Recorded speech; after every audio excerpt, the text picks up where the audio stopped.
Hello, welcome to behind the scenes of epics with me Malavika. టాలెంటా, hard వర్కా, ఏదుంటే మనం సక్సెస్ అవుతాము? ఈ క్వశ్చన్ మనలో చాలా మందికి వస్తుంది. దానికి ఆన్సర్ నా దగ్గర ఉంది. అర్జునుడు. ఈ పేరు వినగానే మనకు ఒక గొప్ప వీరుడు అనే ఇమేజ్ కనిపిస్తుంది. మరి ఆ ఇమేజ్ రావటానికి టాలెంట్ హెల్ప్ అయిందా లేక హార్డ్ వర్క్ హెల్ప్ అయిందా తెలుసుకుందాం రండి. గురుకులంలో ఉన్నప్పుడు అన్ని విద్యలు నేర్పిస్తారు. అందులో మనకేది ఇష్టం, ఎక్కడ మనం బాగా పర్ఫామ్ చేస్తున్నాం అనేది తెలుస్తుంది. అలా అర్జునుడికి విలువిద్య అంటే ఎంతగానో ఇష్టం ఏర్పడింది. విపరీతంగా ప్రాక్టీస్ చేసేవారు.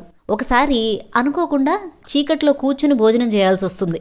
అప్పుడు చీకట్లో నేను అన్నం తినగలిగినప్పుడు అదే చీకట్లో నేనెందుకు విలువిద్య అభ్యాసం చేయలేను అనే డౌట్తో ఆయన అప్పటికప్పుడే ఆ చీకట్లోనే ఆర్చరీ ప్రాక్టీస్ చేస్తారు. అలా కొంతకాలానికి చీకట్లో కూడా బుల్సైలాగా బాణాలు వేయగలిగారు. ఇంకో సిచ్యువేషన్లో 2 చేతులతో ఆర్చరీ చేయలేనా అని డౌట్ వస్తుంది. ఎంతో సాధన తర్వాత 2 చేతులతో ఎటువంటి ప్రాబ్లం లేకుండా బాణాలు వేయగలిగారు. అందుకే కదా వారిని సవ్యసాచి అన్నారు. ఇలా ఎన్నో సందర్భాల్లో నాకు బాణాలు వేయటం వచ్చు అని ఊరికే కూర్చోలేదు.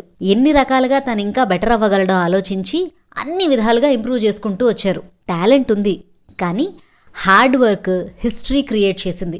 టాలెంట్ ఇంకా హార్డ్ వర్క్ యొక్క సరైన కాంబినేషన్ సక్సెస్ సీక్రెట్ అన్నమాట. ఇప్పుడు తెలిసింది కదా, ఫాలో అయిపోతారుగా. On that note, don't forget to like, share and subscribe. Thank you.